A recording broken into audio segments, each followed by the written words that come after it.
Before getting into today's video, Strength Now is live. If you've watched some of the more recent videos, I've kind of teased that this was going to be coming, but myself, Marcellus, Sean, and Matt have followed up Powerlifting Now with the program side in Strength Now.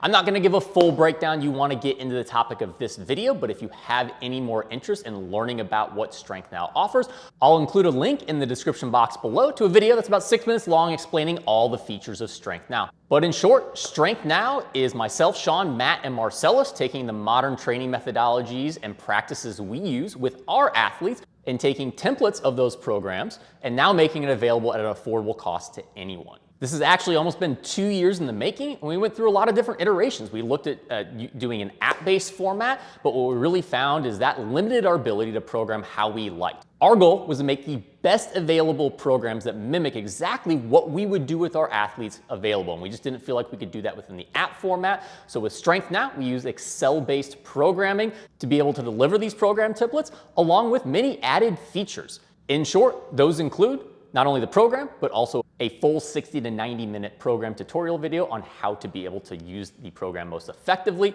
an exercise database with over 100 plus exercises, so that everything within the program you know how to do. 1 month free to Powerlifting Now, so you have access to all the advanced technique videos we offer, as well as access to our private Discord where you can be able to interact with a community of people who are running the programs, as well as be able to ask questions. With any template-based program, the struggle is always the fact of lacking the same resources you'd get if you'd hire a coach. So our goal with Strength Now is to provide the features needed so we can help bridge that gap as much as possible. So if you're interested in purchasing a Strength Now program, I'll include the link below, but otherwise, let's get into today's video.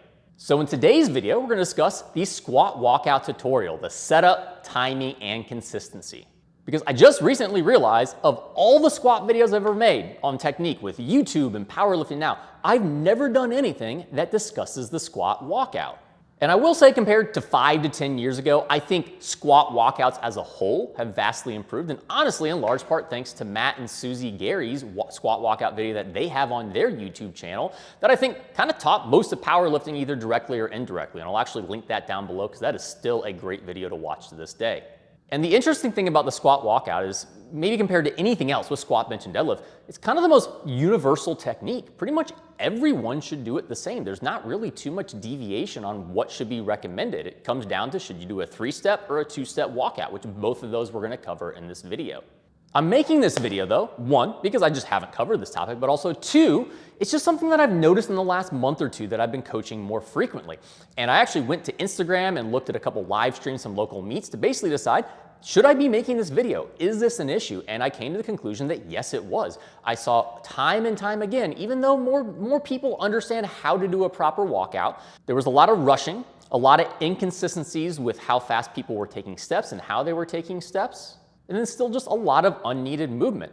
Versus when I went and watched Sheffield and saw the best of the best in the world, something I noticed is every single one of them was so systematic, routine, and consistent with how they did their walkout. And you could see a significant difference with these advanced elite level lifters and what they were doing on their walkout versus the average local level lifter. So the goal of this video is give you the tools and the knowledge of what to do to take yourself from that local level walkout proficiency to that more advanced level, because there's nothing holding you back from being able to mimic exactly what those top lifters at Sheffield were doing. Because a strong, stable, and consistent walkout can make a difference. It can be that last 2 to 3% because a lot of what you do during your workout sets the tone for the rest of the squat. If you're rushed, unstable, and inconsistent with how you do your walkout and where your feet set and where your positioning is, that's going to consistently leak over your squat. So hopefully this video can give you the understanding of what to do to create that consistency, stability that then transfers to your squat. And in this video, there's gonna be 5 main points that we're gonna discuss. First, we're gonna look at the common faults that I see on the squat walkout.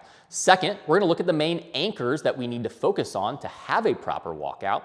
Third, we're gonna go through a tutorial of a 3-step walkout. Then we're gonna look at the tutorial of a 2-step walkout. And then finally, a brief discussion of what we should be doing with the uprights. To get straight into it, there are 10 common faults that I came to that I think are the main things that I find people are doing incorrectly that are leading to inconsistent, unstable, and improper walkouts.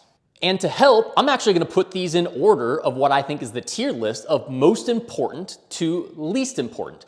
Maybe even more so, the ones that I list first are ones that if you correct, likely when I get to number 5, 6, 7, 8, 9, 10, it's going to self-correct those. Most of the later common faults I'm going to discuss are just a result of the earlier faults happening in the first place. So this is pretty much the exact checklist I would go through to make sure you are on top of these specific things. Within this section though, I'm not gonna point out how to fix quite yet. We're gonna get to that. This is mainly just going to be looking at the main faults. So first and foremost, the main fault I see, and it's the reason it's number 1 on the list, because if there's one thing I think you should take away for this video, it will be fixing this first fault.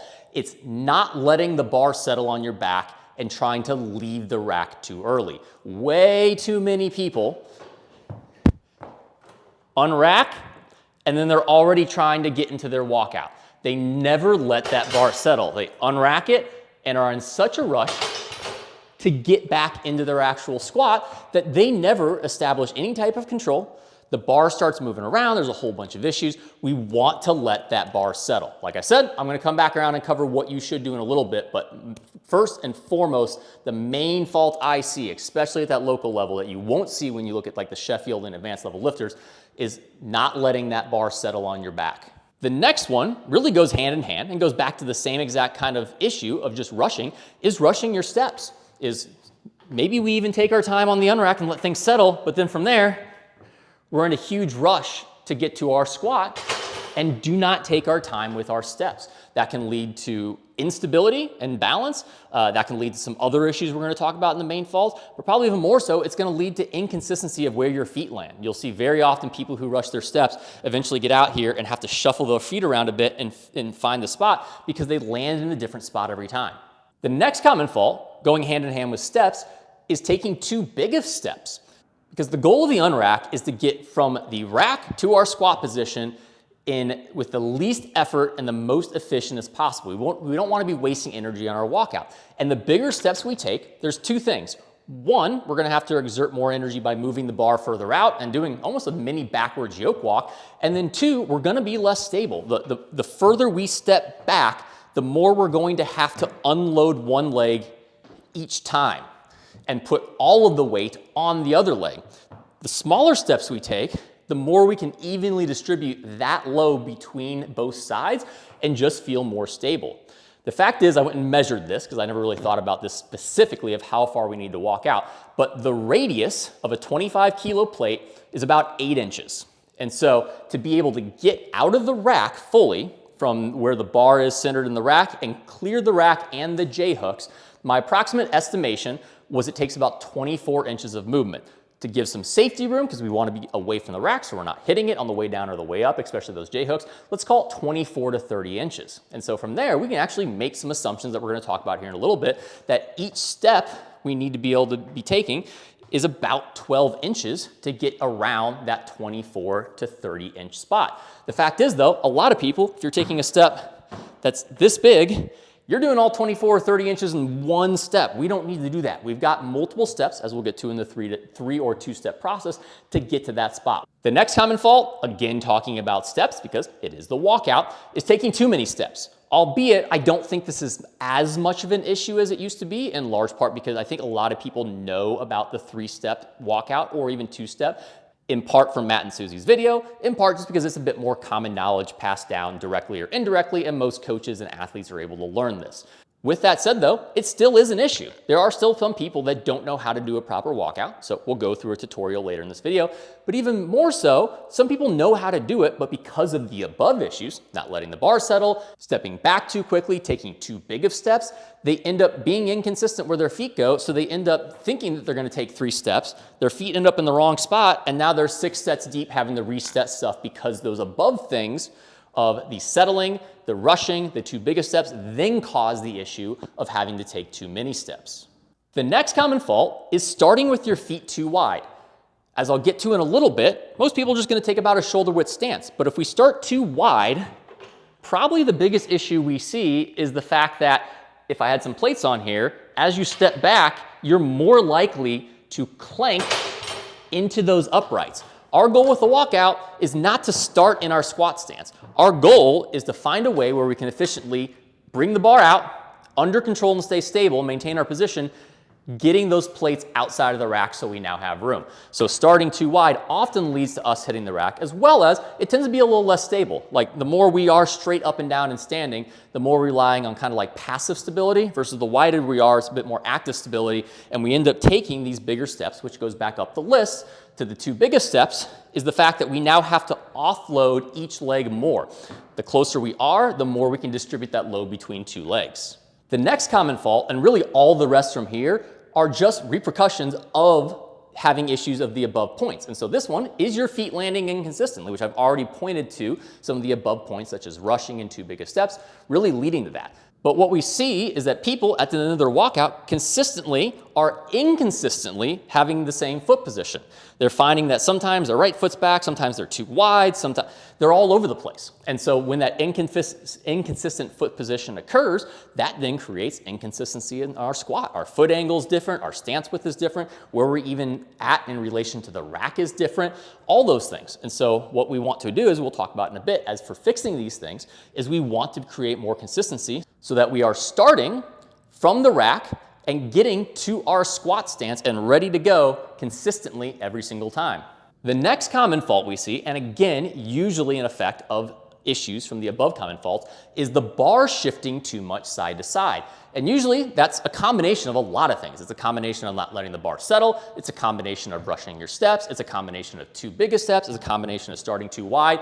But what I mean by this is what you will see is people unrack. They look pretty good, but then as they walk out, because they go so fast, and I'm trying to force this because I don't have the inertia of the weight, you'll see the bar start shifting on their back. It'll start tilting to one side, and we'll get a lot of lateral movement. Because the fact is, as we walk out, there is lateral movement. We are going to side. The faster and more uncontrolled we do that, or even the wider we go, the more we're going to have that lateral movement of the bar. And the faster and more that bar shifts, the more inertia is going to swing it back and forth. And so, as I said, that can be due to not letting it settle, rushing two biggest steps. It also can often just be something that happens from a wider stance squatter. A wider stance squatter is eventually going to have to get wider, and so they're going to have more shiftiness, as well as they're having to offload more. It's, like I said, the bigger and wider steps you take, the more you have to offload. So again, it comes back to fixing the above issues so we can limit how much that bar is laterally shifting back and forth, so we can maintain that initial bar position and not have it move around on our back. The next common fault goes directly with the bar shift, is losing our rib cage position and generally crunching into one side. It, like I said, usually goes hand in hand. It's kind of hard to demonstrate this. I didn't want to include videos of these faults of lifters because I didn't want to be putting bad examples out there and showing people doing it. But what you'll often see is when that bar shifts, you'll get crunched into one side. You'll see the shiftiness where the bar like dips on one side, it shifts to one side, and then you'll see what seemingly looked like a pretty even squat here. Due to the shiftiness, they'll get crunched into one side of the oblique. That then now rotates my pelvis, and it leads, I'm exaggerating it, but now that leads to a squat that is already starting out in an incorrect position. So we don't want that walkout to then affect our squat because we are not covering the above things of being controlled, patient, and limiting that bar shifting back and forth that then changes how our rib cage and pelvis orients. The next common fault, which goes actually a lot with taking too big of steps, rushing, or starting too wide, is the knees bouncing. Really at no time do we want to be doing this, I'm exaggerating, but we don't want to be doing this thing where our knees are actually unlocking and we are bouncing. That tends to occur though when we take too big of steps or we start too wide. And the reason again goes back to the offloading. We're having to offload each side too much versus having stability through both legs, and we get people bouncing on their legs. One, that takes energy. Two, it often leads to them never really fully relocking their knees and then possibly having issues with soft knees in the starting position. And the final common fault I'm going to cover is shrugging to unrack the bar. This actually is a much higher priority on this list, but I put it last because it really actually isn't a walkout issue. It's a setup issue and likely is because of the rack being too high. But this ends up then causing a lot of the issues we see that I've already discussed. If we had that rack height too high, we almost will feel like we have to shrug to get the bar up because we can't just clear it from locking our legs. So you'll see lifters shrug it, and then they'll immediately try and get out of the rack because it feels very uncomfortable to hold a max weight like this. So like I said, it usually goes hand in hand. If we see the rack height too high and we shrug, usually that then leads to someone not letting the bar settle and then rushing their steps. Now that we've looked at what I consider the 10 common faults that I see, let's cover what we can be able to do to fix those and what are the anchor points of a good walkout. So as I discussed with the common faults, really 5 of the 10 were just results of the top 5. And so what we're really focusing on is fixing those top 5, and as a result, the rest of them will start to fall in place. And so with that, there's 7 main anchors that I came up with that I think are the staples of pretty much what everyone should be doing on a squat walkout. And then from there, we'll look into how we transfer those to our 3-step or 2-step walkout routine. And with these anchors and staples, I'm gonna try and have them in order of what they would be in during the walkout. So because of that, the first one is going to be, where should our stance width be during the initial unrack? As already mentioned, our initial unrack does not need to be our squat stance width. There's detriment to being too wide. Our walkout is what eventually gets us to our stance width. For most people, the proper stance width to unrack is going to be shoulder width, and within that, a slight spectrum, maybe slightly more than shoulder width and maybe slightly narrower than shoulder width. But really, we're gonna be strongest in this standing position. That's where we're gonna be most stable. That's where we can be the most passive with basically stacking the joints versus having to be as active with the muscles, having to basically stabilize. They definitely are, but we can be more passive by standing straight up by having the bones basically stacking on top of each other. And then from there, the spectrum kind of depends on your final stance width. If you are eventually going to get into a very wide stance, it might be useful for you to have a slightly wider than shoulder width starting position, because that's going to require a little less lateral movement of the feet as we walk out. The opposite, if we end up getting into a very narrow stance, we don't want to start wider than shoulder width and then actually have to bring our stance in narrower as we go through. So if we are fairly narrow, we might start slightly inside shoulder width so that we do not have to require as much movement to get to that squat stance. So in short, standing basically feet shoulder width apart, and if you squat wider, maybe you slightly bias a little wider. If you squat narrow, you bias slightly narrower in the shoulder width. The next anchor or staple is going to be letting the bar settle before we initiate the walkout. And that goes back to the first common fault I mentioned, the one I said that truly, in my opinion, is the most prevalent and biggest issue I see around powerlifting. And so what I mean is, as we get into the bar, as we unrack, let the bar settle. Be stable in this position before you ever initiate that lead foot stepping back. We have a 60-second timer to start our squat. I'm not saying by any means to take too much time and flirt with that 60 seconds, but most people have plenty of time to be able to be more patient with this. So what this ends up looking like is someone taking probably 1 second, maybe 2, to let that bar settle before they walk out. It's gonna feel like 5 seconds sometimes, especially if you're not in the habit of it, but it's really only about a second. The issue is most people are taking well under a second before they actually initiate the walkout. So what it'll probably look in real time, and you'll see in some examples later, so we get into the bar, stabilize, walk out. Make sure you have a distinct time that that bar feels stable on your back, you feel in control of it before you ever decide to take the next step. And I think a statement you can take for every aspect of the walkout is find stability and be in control before moving on to the next step, which applies directly into the next anchor and staple is take your time with each step. And so what that will look like, adding it into the rest of what we discussed, we're going to take a shoulder width stance. We're going to unrack and let it settle. And then from there, each step, stable and control, stable and control, stable and control. I'm ready to go. Instead of step and get as quickly as possible. When you do that, you're offloading each foot more. You're having more bar shifting back and forth, whether it's laterally, side to side, front and back. We want to limit the movement and control the bar as much as we can. And so taking those very controlled and deliberate steps, make sure I feel stable, make sure I feel stable. we're gonna set ourselves in a much better position, and we're going to be able to be more consistent on where our ending position of the walkout is, and therefore then more consistent on where our starting position of the actual squat is.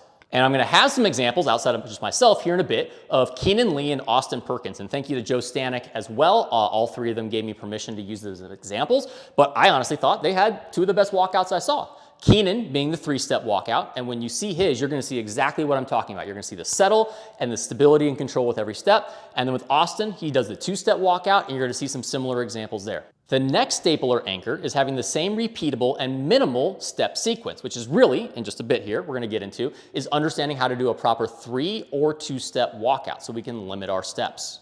The only thing I want to note here, because the 3-step and 2-step tutorial is gonna cover what to do for this anchor and staple, is again repeating the fact that we likely have about 24 to 30 inches that we need to move back to clear the rack out of the plates. And so for, I would say most people, your foot on average is about a foot long, maybe slightly less. So what that would mean is our steps should be about toe to heel.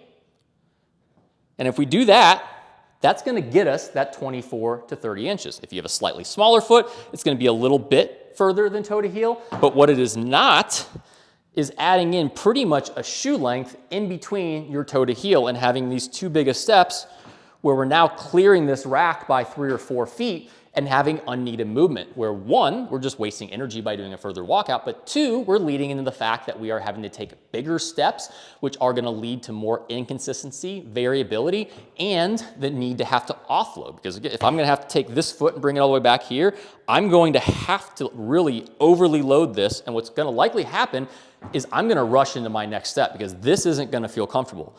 This, though, does feel comfortable. That's very, very easy to then shift our load between those 2 feet when we're taking minimal and then repeatable sequence steps.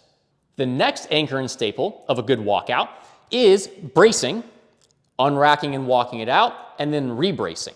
I'm not gonna cover how to brace in the full breakdown of this because this is actually something, the brace and the rebrace is something I've covered plenty in other videos, but we wanna make sure to have some element of a brace because we want to be able to stabilize this really, really heavy weight and then maintain that core rigidity and position as we walk out.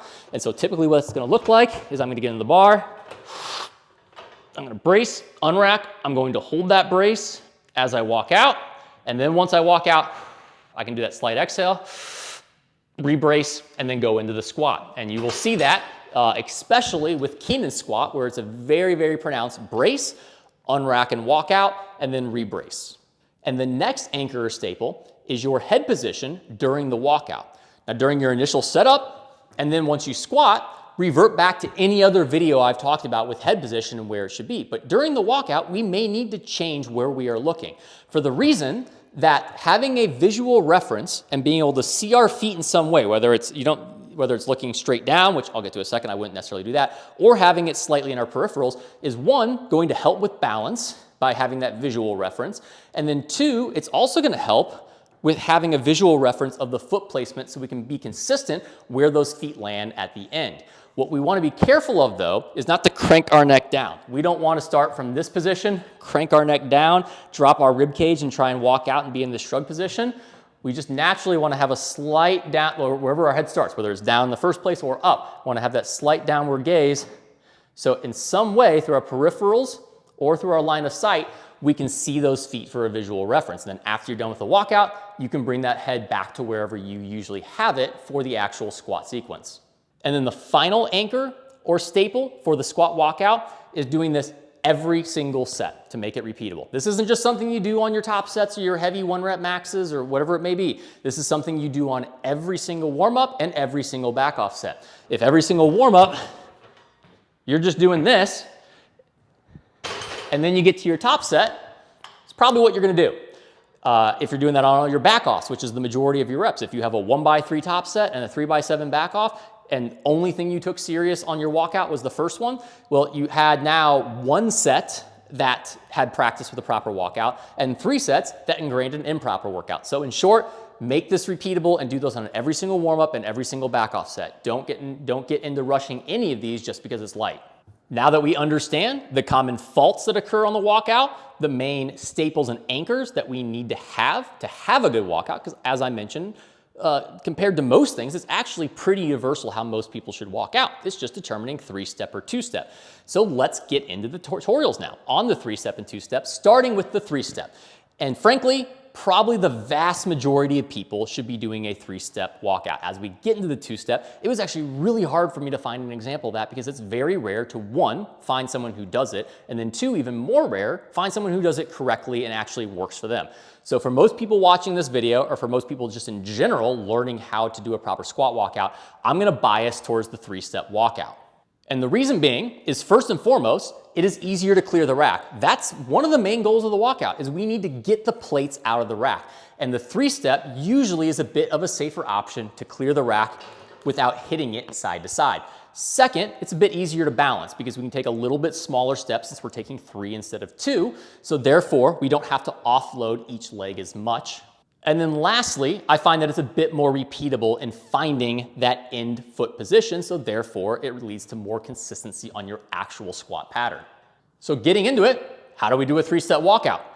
We're gonna approach the bar. I'm not gonna talk about the whole setup here of like what we need to do getting into the setup wise, but we're gonna get under, we're gonna brace, we're going to unrack, we're gonna let it settle, and then we're gonna take an initial step back. The foot you do that with is your preference. I personally step back with my right foot. That is my lead foot. For you, it might be your left foot. It really is just what feels most comfortable, and there's no right and wrong. The only right and wrong is how we take that first step. So we unrack, let it settle, and then from there, that first step should be straight back. It is not out, it is straight back. And for the most part, like I said, for most people, it's gonna be toe to heel. That's gonna allow us to have the least amount of offloading versus taking a big step. So it's unrack, toe to heel, let yourself settle. Then from there, the other foot, whichever one you didn't lead with, is going to come back and slightly out. It's going to be about toe to heel again, but we're gonna have it come slightly out so we can start getting a little bit of lateral movement to create the ability to get into our squat stance. And then from there, once that is settled, we're then gonna take that first foot and then now match it to that second foot to finish our 3-step walkout. And then from there, really the only difference in that walkout sequence is gonna be how far you are stepping out with that second and third foot based on your stance width. So if you have a wider stance, what that's just going to mean is that that second and third step is going to have more lateral movement to get into that position. Otherwise, we're still gonna follow that same step sequence, and we're also gonna make sure, following that same sequence of unrack, settle, step, settle, step, settle, step, settle, and then rebrace, and then we squat. So again, what that will look like, about a shoulder width stance, brace, unrack, settle. Lead foot steps back, heel to toe, straight back, settle. Other foot, out and back, heel to toe, settle. Final foot comes back, matches. I'm looking straight at the camera, but if I was to do that normally,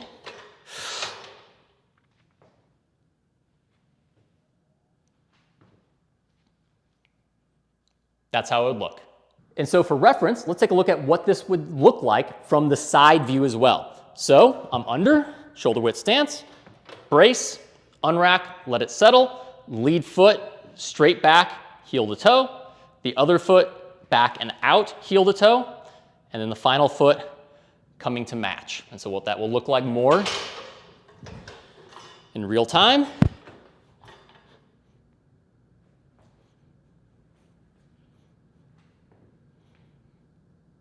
And as mentioned, I have some examples, and specifically for the 3-step walkout, I thought Keenan Lee had a phenomenal walkout, and so I wanted to use him as an example. So as you watch the video, I'll have 2 that will pop up here. You're gonna see how he, 1, braces, 2, lets the bar settle. He's squatting an enormous amount of weight. These are in gym training, but I think he squatted he's mid-7s, close to 800 at Sheffield.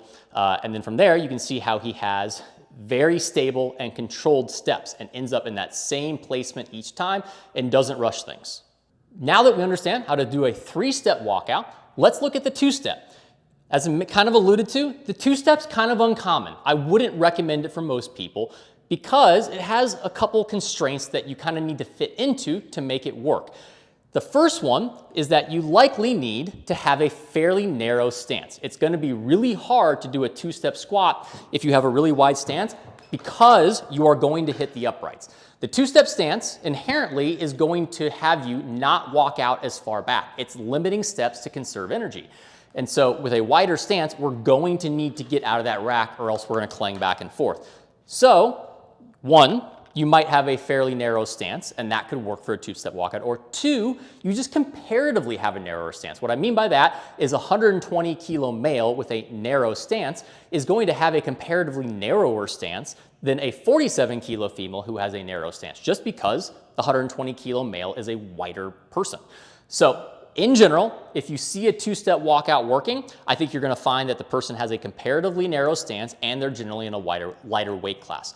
The second constraint, and either one, this is something that maybe you already do, or two, you would have to do to make a two-step walkout work, is you need to have at least one upright in, if not both, to give yourself room. Or again, you are going to hit the plates on the side of the rack and get caught. Moving in how to perform the two-step walkout, the first initial step's the same. You're gonna get into the bar, about shoulder width apart with your stance, you're gonna brace, you're gonna unrack and let it settle. The biggest difference here is the first step. You, again, can choose whichever foot to lead with that feels comfortable, but unlike the three-step where we're gonna walk straight back, the first step on a two-step walkout is gonna more mimic the second step of the three-step walkout. And so what that will look like is that first step is gonna go back and slightly out. We may need to take a slightly bigger step back than we would in the three-step, because since we're only taking one real step back, we need enough clearance to get out of the rack. And then from there, what we're going to do is just match that second foot to the first foot. And now we're already in our squat stance and ready to go. And so what that will look like in real time, get into the bar, brace, settle. And then to give a side reference as well, this is what the two-step walkout would look like from the side. We will get under, we will brace, we will let it settle, and then from there, we have our lead foot slightly back and out, heel to toe, and then our other foot to then match its placement. And so what that will look like in real time,